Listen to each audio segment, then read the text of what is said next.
Vamos a ver, señor Cerdán, usted ha dicho aquí que todo esto es una especie de persecución.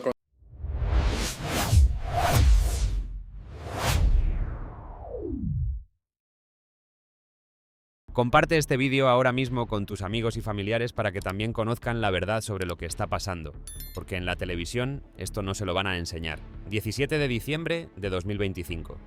Una fecha que quedará marcada en rojo en la historia política reciente de España. Ese día, las cámaras del Senado captaron uno de los momentos más tensos y explosivos que se recuerdan en una comisión de investigación. Ese día, Santos Cerdán, el que fuera secretario de organización del Partido Socialista Obrero Español, se sentó frente a los senadores para responder por su pasado. O al menos eso es lo que se esperaba.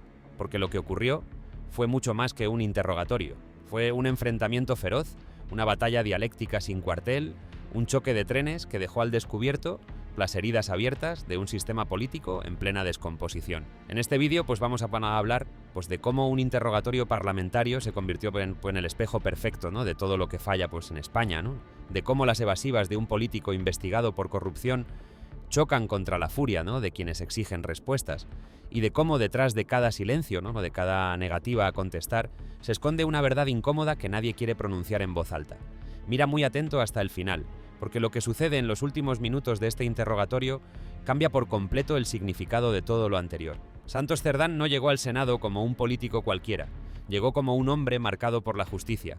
Apenas un mes antes había salido de prisión provisional tras haber pasado casi 5 meses entre rejas. 5 meses, déjame que lo repita. 5 meses en una cárcel, compartiendo celda con asesinos, con delincuentes comunes, con aquellos a quienes la sociedad juzga como lo más bajo. Y no estamos hablando de un ciudadano anónimo, estamos hablando del número 3 del Partido Socialista Obrero Español, el hombre que durante años movió los hilos internos del partido que gobierna España.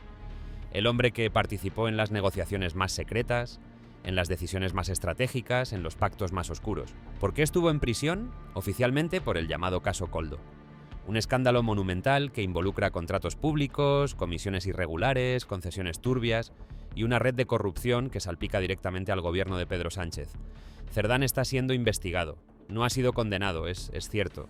Pero el juez consideró que había indicios suficientes como para mantenerlo encerrado durante meses. Vamos a ver, señor Cerdán, usted ha dicho aquí que todo esto es una especie de persecución contra usted. ¿Forma parte de esa persecución el señor Sánchez, que dijo de usted: pido perdón a la ciudadanía, nunca debimos confiar en Santos Cerdán? Ahora veremos la actitud de sus antiguos compañeros del Partido Socialista.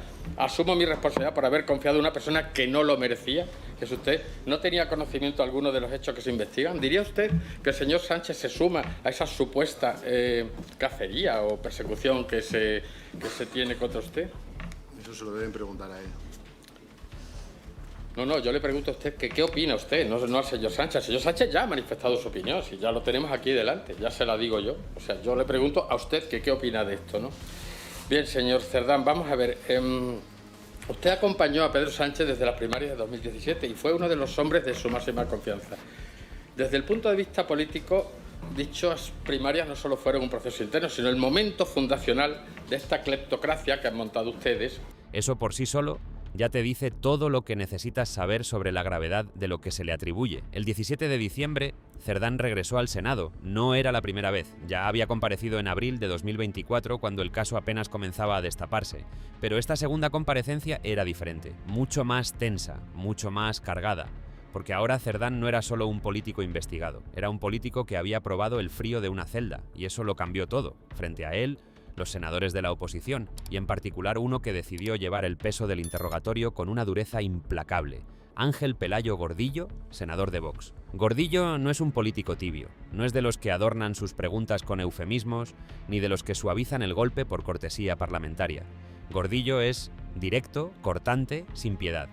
Y ese día lo dejó claro lo que no iba a permitir que Cerdán se escabullera detrás de medias verdades o silencios calculados. Desde el primer momento, la tensión fue palpable. Cerdán llegó con una estrategia clara: no responder, ampararse en su derecho a no declarar porque está siendo investigado. Una estrategia legítima, sí, pero también profundamente irritante para quienes exigen transparencia. Porque cuando un político se sienta ante una comisión de investigación del Senado y se niega a hablar, lo que está diciendo en realidad es muy simple: no confío en vosotros, no reconozco vuestra autoridad, no voy a darle a la ciudadanía las explicaciones que merece. Gordillo no tardó en reaccionar. Con voz firme, con gesto serio, lanzó la primera estocada. Aquí las preguntas las hacemos nosotros. Una frase sencilla pero demoledora. Porque lo que estaba diciéndole a Cerdán era esto: tú no mandas aquí, no estás en la sede del PSOE, no estás en Ferraz, estás en el Senado de España y aquí se te exigen respuestas. Pero Cerdán no se inmutó, o al menos no en apariencia. Mantuvo esa pose de político curtido, de hombre acostumbrado a las batallas dialécticas, de estratega que sabe cuándo hablar y cuándo callar. Sin embargo, pues su actitud fue percibida por muchos como arrogante, como desafiante, como si estuviera por encima de la comisión, por encima de las preguntas, por encima de la verdad. Gordillo insistió, le recordó que había estado en prisión, que no era un detalle menor, que no podía presentarse allí como si nada hubiera pasado, y entonces vino una de las frases más duras de todo el interrogatorio. Gordillo le espetó que Cerdán había estado sentado con los asesinos de sus propios compañeros para negociar la investidura del señor Sánchez. Una acusación brutal. Una referencia directa a los pactos del PSOE con Bildu, la formación política heredera de la izquierda abertzale, vinculada históricamente al terrorismo de ETA. Una herida abierta en la sociedad española que nunca termina de cicatrizar. La frase cayó como una bomba, porque no solo acusaba a Cerdán de corrupción, lo acusaba de traición moral, de haber negociado con aquellos que, o indirectamente, tienen vínculos con quienes asesinaron a militantes socialistas, porque hay que recordarlo, ETA mató a muchos socialistas, a concejales, a alcaldes, a militantes de base, y ahora, décadas después, el PSOE pacta con los herederos políticos de aquella organización terrorista. Para muchos eso es imperdonable. Para Gordillo era el colmo de la hipocresía. Cerdán, por supuesto, no respondió. Se mantuvo en su línea. Silencio. Derecho a no declarar. Estrategia judicial. Pero su silencio fue más elocuente que 1000 palabras. Porque cuando un político no niega una acusación tan grave, cuando simplemente se calla, lo que está haciendo es confirmarla implícitamente. El interrogatorio avanzó, pero la tensión no bajó. Gordillo siguió presionando. Preguntó por las tarjetas de crédito de empresas vinculadas al caso, por los alquileres pagados con fondos sospechosos, por los mensajes con Koldo García, el exasesor de José Luis Ábalos, el otro gran nombre del escándalo, por las reuniones secretas, por los pagos irregulares, por todo lo que, según las investigaciones judiciales, conformaba una trama organizada de corrupción dentro del gobierno socialista. Y Cerdán seguía sin responder. Cada pregunta era esquivada, cada acusación ignorada, cada dato incómodo, silenciado. La escena era grotesca, un senador haciendo preguntas legítimas en nombre de los ciudadanos, un investigado negándose a dar explicaciones, y todo ello puesto en el Senado, en el corazón de la democracia española, ante las cámaras, ante los ojos de millones de personas. Pero si pensabas que Cerdán iba a quedarse callado durante toda la comparecencia, te equivocas. Porque pues en determinado momento decidió pasar al contraataque y lo hizo de una forma tan llamativa que muchos lo interpretaron como una confesión involuntaria de que algo muy gordo se estaba ocultando. Cerdán lanzó una teoría conspirativa. Dijo que todo, absolutamente todo lo que le estaba pasando era el resultado de una persecución orquestada por la Guardia Civil y por Vox. Habló de manipulación de audios, de montajes, de una cacería política digna de la Inquisición. Sí, lo has oído bien. Cerdán se presentó como víctima, como un inocente perseguido por fuerzas oscuras, como un mártir de la justicia, y lo más increíble, aseguró que todo había comenzado después de una reunión entre representantes de Vox y la Guardia Civil en Toledo, en 2021.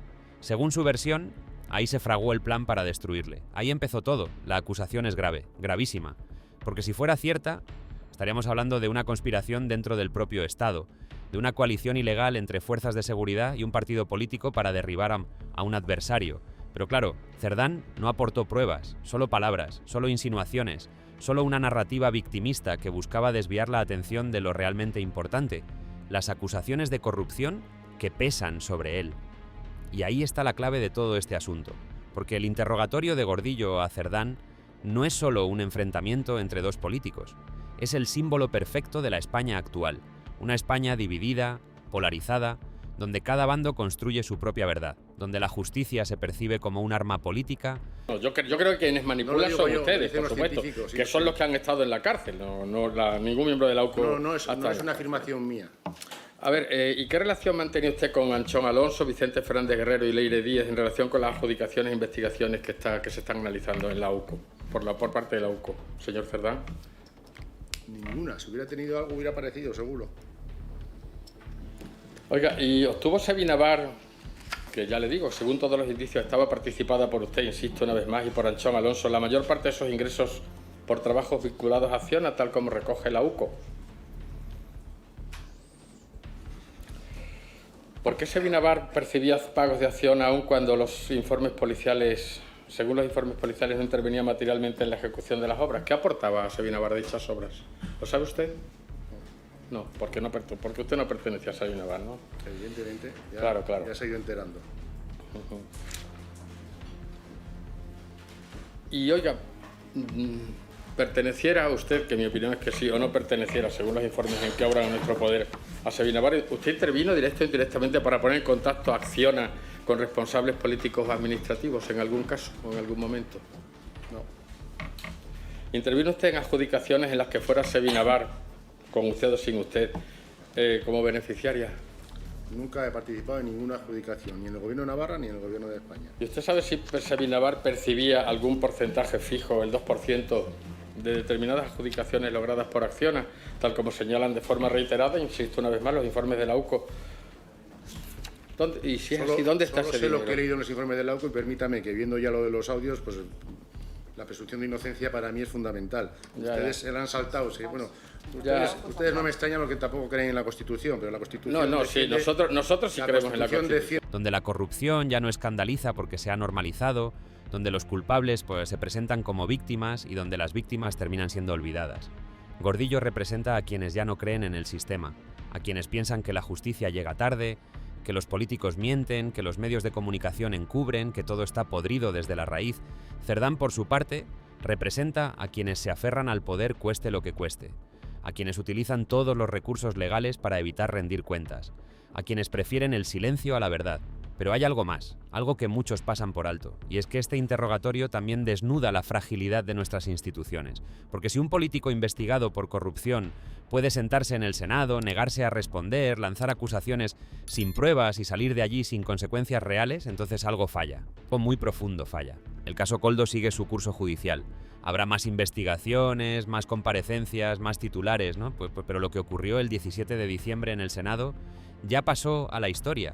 No por las respuestas que dio Cerdán, que no dio ninguna, sino por lo que ese silencio representa, un silencio cómplice, un silencio cobarde, un silencio que grita más fuerte que cualquier palabra, porque cuando un político se niega a hablar, no está ejerciendo un derecho, está traicionando la confianza de quienes lo eligieron, está escupiendo sobre la democracia, está diciendo, sin decirlo, ¿no?, que la verdad no importa, que solo importa sobrevivir, mantenerse en el poder, proteger al partido, proteger al presidente.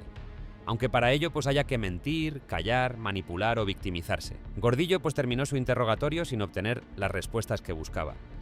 Pero consiguió algo mucho más valioso. Dejó al descubierto la verdadera cara de Santos Cerdán. La cara de un político acorralado que prefiere el silencio a la verdad.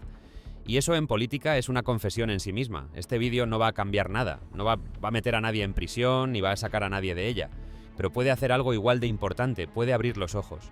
Puede generar preguntas. Puede sembrar dudas, puede recordarte que la democracia no funciona sola, que necesita ciudadanos despiertos, críticos, exigentes, ciudadanos que no se conforman con las versiones oficiales, ciudadanos que buscan la verdad aunque sea incómoda. Y esa verdad está ahí, en ese interrogatorio, en cada silencio de Cerdán, en cada pregunta de Gordillo, en cada tensión entre ambos, en cada segundo de ese duelo dialéctico que resume todo lo que está mal en la política española actual.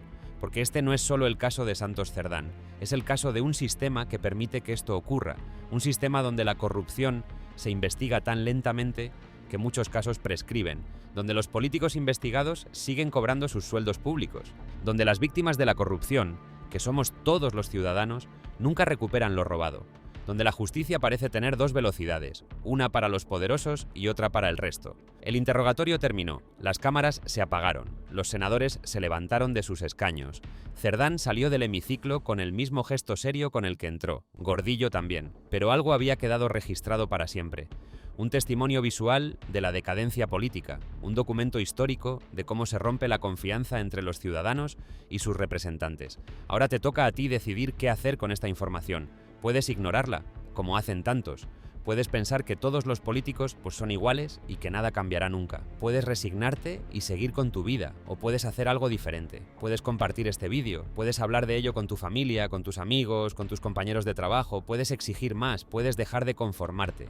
Porque la diferencia entre una democracia sana y una democracia enferma no está solo en los políticos que elegimos, está en lo que hacemos después de elegirlos, en si les exigimos cuentas o si les dejamos campar a sus anchas, en si nos informamos o si tragamos con todo lo que nos cuentan, en si gritamos cuando hay que gritar o si callamos por comodidad. El interrogatorio de Santos Cerdán no fue un episodio aislado, fue la culminación de años de degradación institucional, de años de escándalos tapados, de casos archivados, de culpables sin castigo, de víctimas sin justicia. Fue pues el resultado inevitable de un sistema que premia la lealtad al partido por encima de la lealtad a la verdad. Y mientras nosotros, los ciudadanos, seguimos pagando impuestos, trabajando, cumpliendo las leyes, ellos se sientan en el Senado y se niegan a responder. Mientras nosotros afrontamos consecuencias inmediatas por cualquier error, ellos se escudan en sus abogados y en sus derechos procesales. Mientras nosotros vivimos con la incertidumbre económica, ellos cobran sueldos públicos aunque estén imputados. Esa es la realidad. Dura, injusta, insoportable, pero real. Y lo único que puede cambiarla es la presión ciudadana, la exigencia constante, el rechazo frontal a la impunidad, la negativa a olvidar. Ellos cuentan con eso, ¿no? Cuentan con que el escándalo de hoy será olvidado mañana. Cuentan con que las noticias se suceden tan rápido que nadie tiene tiempo de profundizar. Cuentan con que la indignación se desvanece en 48 horas. Pero si este vídeo llega a suficientes personas, si se comparte lo suficiente, si genera el debate necesario, entonces habremos conseguido algo. No la justicia inmediata, pero sí el primer paso hacia ella. La conciencia colectiva de que esto no puede seguir así. El 17 de diciembre de 2025 pasará a la historia como el día en que Santos Cerdán se sentó ante el Senado y decidió callar. Pero también puede pasar como el día en que miles de ciudadanos decidieron no callar. Decidieron compartir, difundir, exigir, preguntar, presionar. Esa es la batalla real.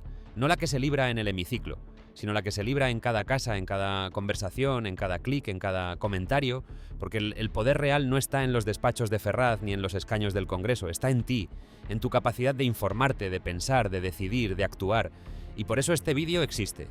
No para darte una versión definitiva de los hechos, sino para mostrarte lo que ocurrió realmente, sin filtros, sin ediciones convenientes, sin la manipulación de los grandes medios que callan lo que les conviene callar y gritan lo que les conviene gritar. Aquí tienes los hechos. Un político investigado por corrupción, un interrogatorio parlamentario, preguntas sin respuesta, silencios elocuentes, acusaciones graves, victimismo barato, tensión máxima.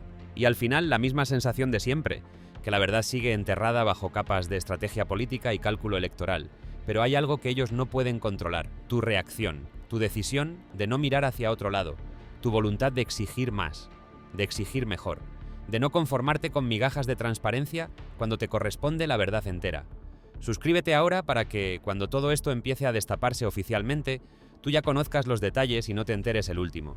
Envía este vídeo al menos a 3 personas que consideres críticas y despiertas. Dales la oportunidad de sacar sus propias conclusiones y no vivir solo de lo que les cuentan en los informativos. Escribe unas palabras en los comentarios. Así este contenido llegará a mucha más gente y la verdad no se perderá entre el ruido. No cierres este vídeo sin hacer una cosa muy sencilla. Mándaselo a aquellas personas por las que más te preocupas. Que sepan por adelantado lo que mañana puede afectarles directamente.